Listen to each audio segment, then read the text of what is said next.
Welcome back to the We Got Notes podcast. Thank you for joining us for season 2, episode 5. We're going to get into what everybody is talking about, Ryan Coogler's Sinners. And if you haven't seen it, you've had plenty of time. So what's your problem? What you've been doing? Get to the theater. But go see the movie, damn it. Go see the movie, damn it. Okay. What are you waiting on? What are you waiting for? Go see the movie, damn it. Everyone has an opinion about it. It's on TikTok. It's on YouTube. People are giving their thoughts. This is his $100 million budget film, and it shows. Yeah, I mean, I'm glad he got the money. You know, I'm glad he was able to pitch an original idea to a major studio, and they said yes. And they not only gave him the money to make the movie, but they gave him a little bit of money to market and promote the movie as well. I'm gonna let you handle that one. I'm going to keep it brief and I'm going to keep it cute. It says it's a horror film.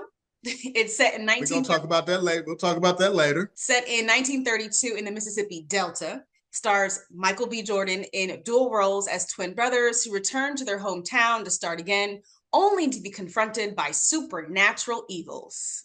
Bum, bum, bum. And then... I like that. That's a very, very, very generic synopsis because it's way more to this movie than that. But let me start first with this, because I know we're in the business where we have to classify everything. I know we are classifying Sinners as a horror movie, but it's really not. It's about so much more. But it does have elements of horror, but it's deeper than that. Like, it's like Coogler's pen caught fire. Like, his right game, man, what a script. The film is drenched in so many genres. I mean, you could call it historical. You could call it a musical. There are so many labels you can put on it. This film is drenched in so many different themes, but you have to pick a lane. They picked a horror because it's, you know, we got black vampires, y'all. Okay. No, I get why I understand why they classified the film as a horror film, but it's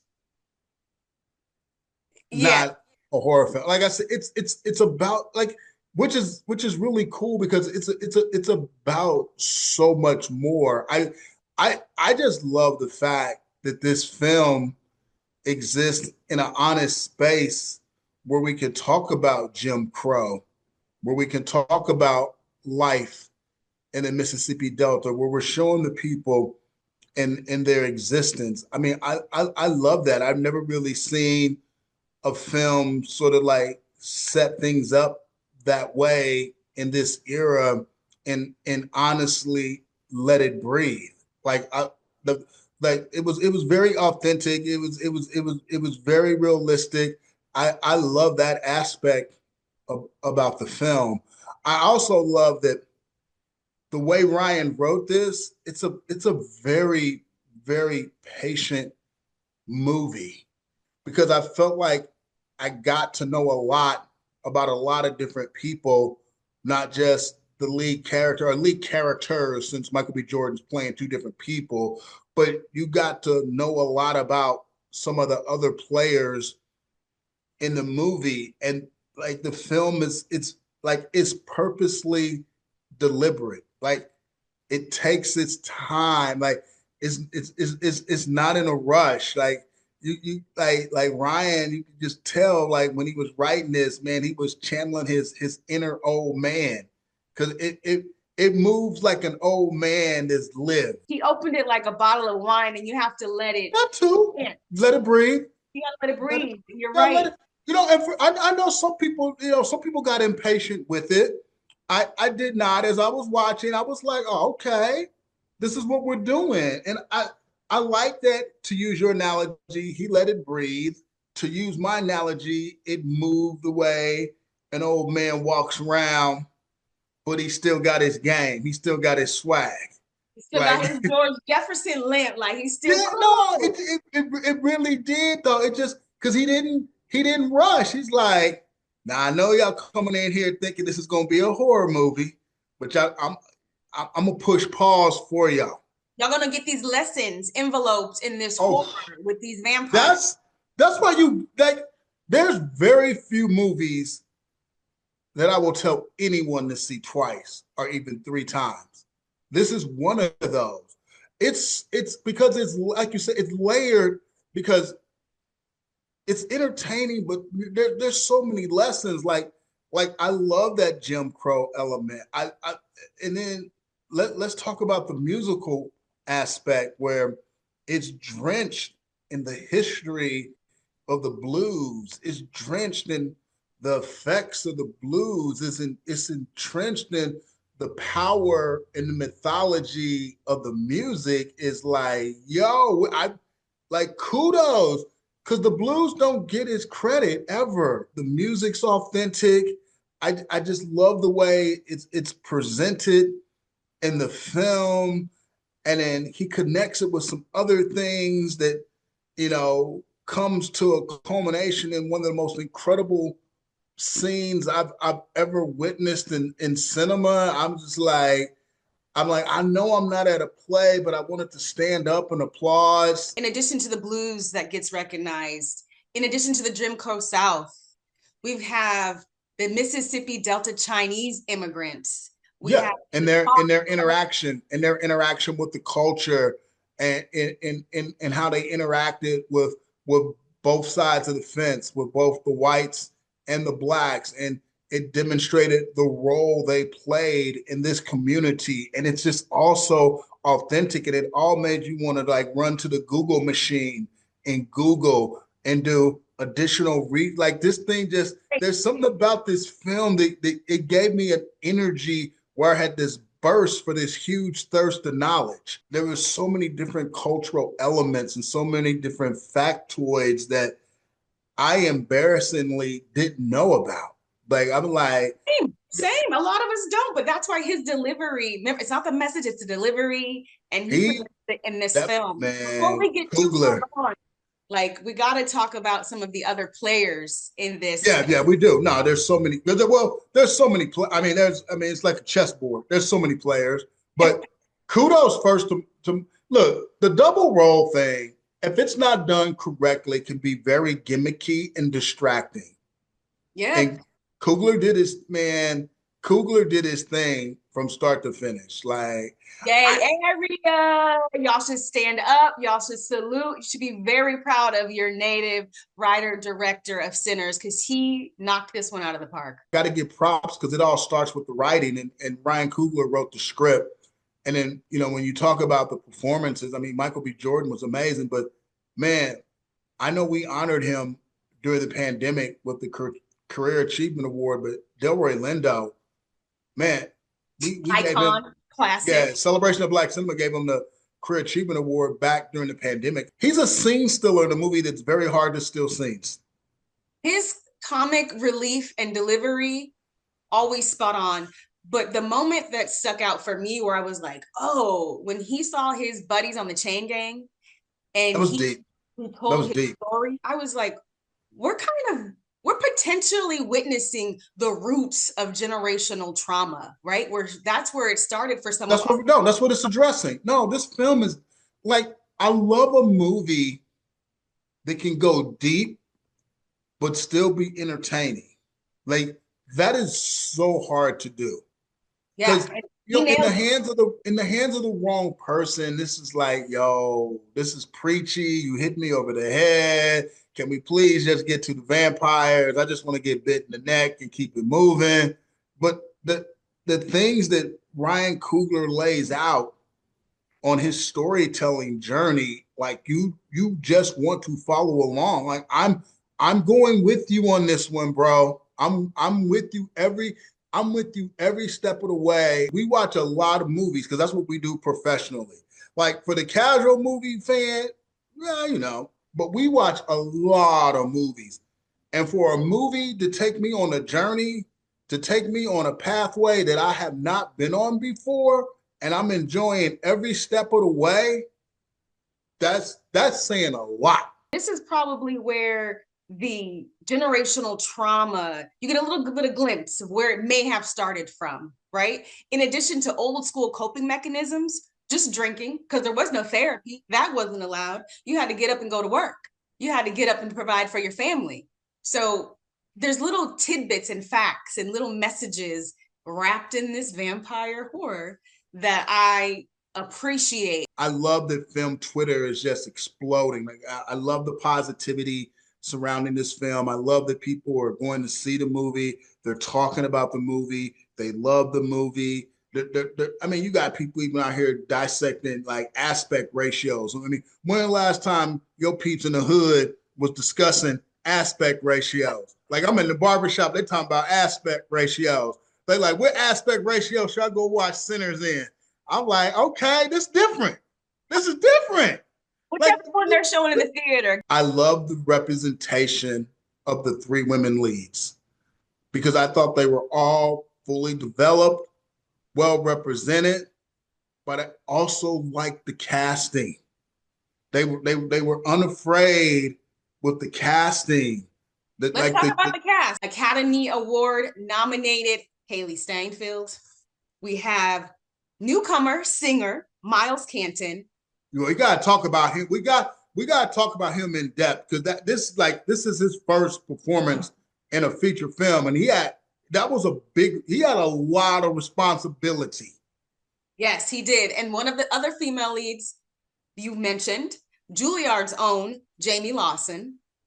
We have veteran Omar Miller. Come on.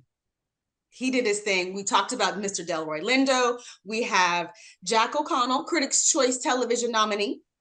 And now don't get on my case, y'all, okay? Beautiful, beautiful sister. Critics' Choice nominee as well for Lovecraft Country, one of my favorite shows.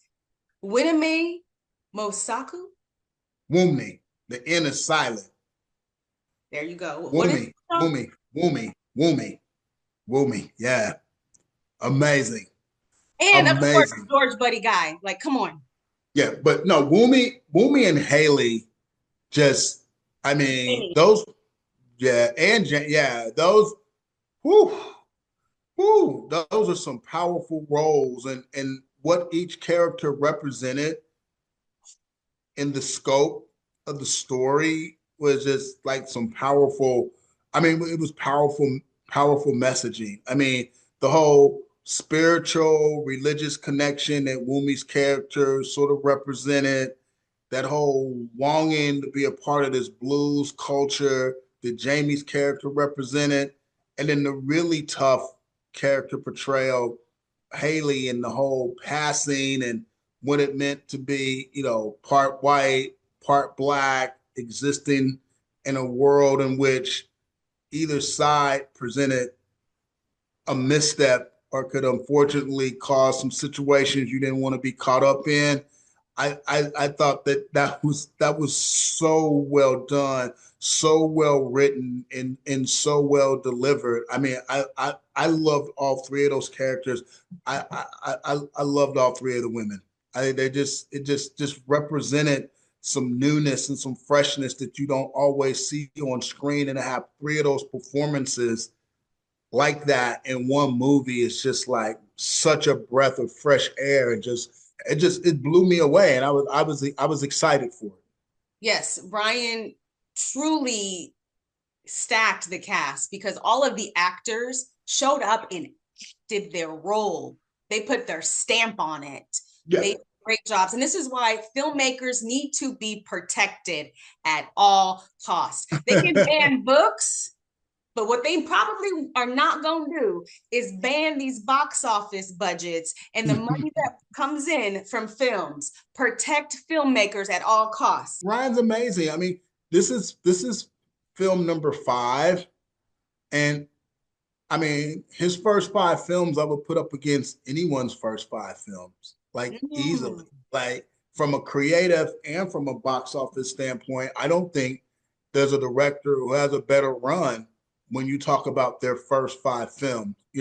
Maybe I haven't looked this up, so I'm just talking. I'm not a IMDb clone, so I don't have stats memorized in my head. So forgive me, people, for that. But I don't even think Mr. Spielberg's first 5 movies were as dope as Ryan Coogler's first 5 movies. I mean, for certain, not Spike Lee. Although Spike Lee had a hell of a run, but Ryan's first 5 I mean, it's strong. I know Spike came out the guns with "She's Gotta Have It," then "School Days," then "Do the Right Thing," then "Jungle Fever," then was it "Mo Better Blues" or Malcolm X "Mo Better Blues"? I mean, that's a solid five, but he don't have the box office that Ryan has. Like Ryan's box office with two Black Panther movies and two Creed movies and now Sinners is like that's insane. And Yo, all five, that's a great comment discussion. Like, yeah, but it's a strong first five. And let's not forget, Ryan's very first film, Fruitvale Station, is a masterpiece, and it's a film that if you haven't seen, people need to go and watch that right away. And sadly, it's a movie. The subject matter is still relevant today in 2025, and it's like almost what 10, 15 years ago. But I mean, and it also starred Michael B. Jordan, but Fruitvale Station's an amazing, amazing, amazing debut film for Ryan Coogler. But he outdid himself with Sinners. I mean, the combination of storytelling and then the music and the entertainment factor and then all the history lessons he throws at you and this incredible cast. And notice we've been talking about this film for a few minutes now, and we haven't even gotten to the vampire part. We're just talking about the setup. Like that's just how incredible this film is. We're because just really talking about the the setup. vampire was the vehicle. Like I was sitting there and I was just like, oh, okay, I see. They were like sitting down and were like, let's do vampires, but with a vibe. Like, let's make it cool. Like the vampires were dancing. And I didn't even know that I knew that I liked or preferred vampires to be dancing as opposed to that zombie stance that we normally see. I Like, just I just think the whole the whole concept is brilliant. And I was fortunate enough to have an opportunity to speak with Ryan. And one of the things I asked him was like, you know, when he decided to write this, what came first? The vampire element or the blues element? Because they're both like that combination is just so like when you stop and think, you're like, damn, nobody's really done this before. Like it makes it's like nobody's done this before. It makes sense. And in a really weird way, and I love that this movie is receiving universal love, but in a really weird way, Sinners is a blacker movie than Black Panther. ooh, say more. It's just because the way it deals with Jim Crow and the Klan, and we're in Mississippi in a small town, and you got the blues and you got the juke joint and all the different discussions that are being had with the different characters and the movement and the signature styles and the music and all the trappings. I mean, it was very unapologetically Black. Like it's because look, this was taking place in a real space. At the end of the day, Black Panther is a comic book. Wakanda's fictional. Like Mississippi's not. Like that was real shit for people. Okay, That's okay. that's I like see the real tie-in. I life. see That's the from tie-in. the soul. That was from the soul, man. That's our ancestors. Like for real. Like Black Panther's dope, but at the end of the day, Black Panther's fake. This is Wakanda does not exist. Like That's that's not a real country in Africa. This was American realness. Like if you go to ancestry.com right now, I'm sure you could trace some family members back to that juke joint. yeah, yeah, for sure. Down I'm the just Delta for sure. you could trace some family members back to that. That's why. So there's a like when they were feel that pain you feel, I'm feeling that. That's the pain of my ancestor. Like when they were in the fields picking that cotton, the tips of my fingers hurt because I know somebody in my family did that. Yes. No, yeah, you're Like right about that. And that ends somebody in my family had to meet that quota. yeah, Like, there's in probably the somebody church. in my In yeah, the church. When he walked into the church on a Sunday, yes, like I've been working, or in the beginning, he's like, I've been working all week, Dad. I real. just want a day off. Man, No, it's you're it's right. it's real. And, Michael B. Jordan as the twin brothers. that longing to capture the American dream by any means necessary, like leaving where you from, going to a foreign place, which is Chicago, and getting mixed up in the wrong thing, but making the best out of a bad situation and trying to come back home and flip it. I feel that. I know that. Like that's what I'm saying. Like Yeah, points are being made. You're right. This movie was this movie's from the guts. Like I like when I finished watching Sinners, I almost wanted to like call one of my aunts and ask them to cook a pot of chitlins. Like, because I don't want to wait until Thanksgiving.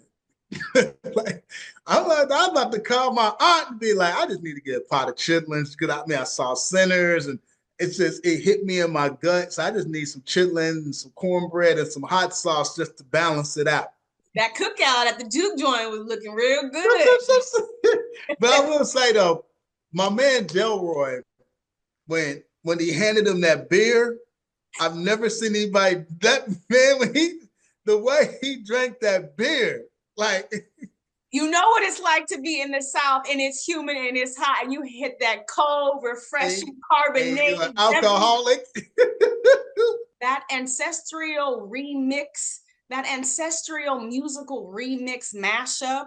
See, I didn't know how much of that to give. I didn't know how much of that to give away because I don't know who's seen it or who hasn't. Because too bad if you haven't seen it. We're talking about it now. It's been out for a week or more. That musical ancestral remix paying homage to the genres from different generations and cultures, phenomenal. Do you know what it takes to get the music to mash up and blend as smooth as it did?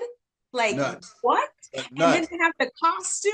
Shout out to Ruthie Carter, Academy Award winner. She don't play. She don't play. The talent of craftsmanship on this film, the costumes, the set decoration, the production design, the music, the score, like the. Is it Gorgonson? He did his thing. Let's not forget the cinematography, because old girl who did the cinematography had us looking good. I'm talking about looking good. Like, so my thing is, we know how dope this movie is. It has received damn near universal unanimous praise. I'm so happy the Academy just made the announcement, which blew my mind and had to blow a lot of other people's mind. So they got this new rule in place.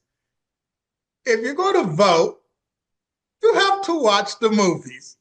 Shawn Edwards, no lie. I thought like, this can't be true. This is AI. This is a deep fake. This was not already stipulated? After how many years? The Academy 100 years. They on year 98? Year too many for this to now be a rule. Like, what is going on? And that goes to show that like none of the awards really truly matter. When when artists are doing their art, do your art. Do it for you. They technically have to go back to year one and do a redo. Guess what? I don't want it. Now it doesn't even matter. It doesn't. It's like, what was it? The designer's name in the Cosby Show that Theodore got? It's one of those shirts. It's not. It's a Contrail. What was it? Elise Contrail. We don't want it. It's a fake. It's fugazi. And now we know why Nora won. The fix was in. They literally said, in order to vote, you have to watch the movies. That's like saying, in order to play kickball, you have to kick the ball. We out here handing out awards that means you're supposed to be the best of the best. The most culturally significant thing you can win in terms of movies, the Oscar. Best picture, best actor, best actress, best director. Millions of people watching on TV. And y'all mad Will Smith slapped somebody at y'all show? But y'all here voting and y'all not even watching the movies. So we out here, what are we doing? Are we guessing? Are we playing favoritism? Are we paid off? Which one is it? It's the Hollywood Shuffle, baby. Hopefully they watch Sinners because I don't see there being 10 movies coming out this year that's going to be better than Sinners. So that's the best picture nomination. I Don't. really need I need Ryan Coogler to be the first black person to ever win Best Director. Michael B. Jordan's performance was incredible. Wunmi and Hailee, how do you deny them supporting? The cinematography's popping. The costume designs are off the hook. The art direction's superb. The production is superb. The score, never heard anything like it. I think I just counted about 8, 9, 10 nominations, and a couple of them should be wins. Wins Especially across the since y'all board. got to watch the movie, because there's no way you can watch this movie and deny its excellence. I'm sorry. No, we're I'm, not sorry. We're standing 10 toes down on this, and that is what it is because the horizons were like watercolors. The horizons and skylines and the sunsets were like it was like a they watercolor. even made the ugliness of picking cotton beautiful. Thank you. In a vampire flick. Like what? And we still ain't talked about the vampires because I love some Jack O'Connell as the vampire, though. I love the whole intersection of the Irish and the black folks and all that Oh, that entails. that Irish dancing breakout theme, that was dope. I couldn't really understand what they were saying. I didn't know if they were talking about a dog named Lassie, but visually and from what I could make out, the melody, bomb. That's a scene that's going to be copied. There's actually several scenes from this Several. I think No, it's an copied incredible. over and over. It's a movie with a lot of incredible scenes, a lot of fantastic moments, and like I said, everybody, all the actors were on their A game. It's well written.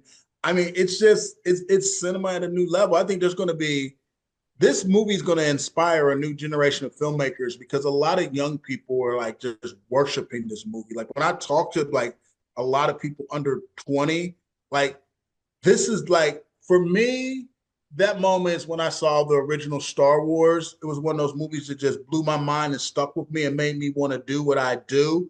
I think Sinners is going to be that movie for a whole generation of people, especially those under 20. It's it's one of those movies. It really is that good. It I is, and love that's what movies should be. They should be yes, inspiring. They should yes. live on. They should leave a legacy. Did I hear him say like kind of we putting cases on all y'all? Was that an ode?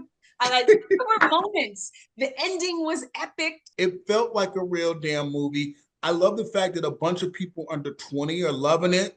And I love the fact that now my mama want to see it. That's Hey, now that's it. that's Let's it. Like, cause my mama don't know Ryan Coogler from Coogler Ryan. and shout out So to Ryan for having his wife as a producer. Like I love a that good too. I love a good family, you know. And shout out to Ryan Coogler for going on the Warner Brothers lot and saying, y'all got to pay me first. Talk about it. And I want to own this after 25 years. Talk about it. That's the ghost of Prince. See, That's the these are ghost of the things Prince. that people need to know. These are the things that our people need to know The more about. business, the business, the business. I just did an interview with Keith David, legend in the game, voice work king. He was like, look, it's called show business, but it's really business, business. He said, that's how he lasted all these years. He said, it's business, business. Don't make no mistake about it. It's business, business. How many claps are you giving Sinners? Now I'm giving Sinners 5 claps and a couple of foot stomps. Come on, you joint stops. Yeah, come on, man. Come on. That song Jayme sang when she's like, boom, boom, boom, boom. I'm like, dude, 5 claps and a couple of foot stomps, and kudos to Ryan, Michael B. Jordan, and everybody involved, man. This is one of the best experiences I've ever had in a movie theater. And like I keep saying, I've seen a lot of movies. A And lot. speaking of Mr. Jordan, when we say we want a pair of Jordans, this is what we mean. This is it. I love that. I am giving Sinners 5 out of 5 claps. Yeah. They deserve it. Ryan Coogler deserves it. Protect filmmakers at all costs. All you film critics and all you people that vote for these award shows and all you Academy members who now got to watch the movies, don't forget about this one. I need Best Picture nom, Best Director win. I need all of that. Don't forget. I know it's early, but I don't see 10 other movies being better than this. I'm sorry. We ain't sorry.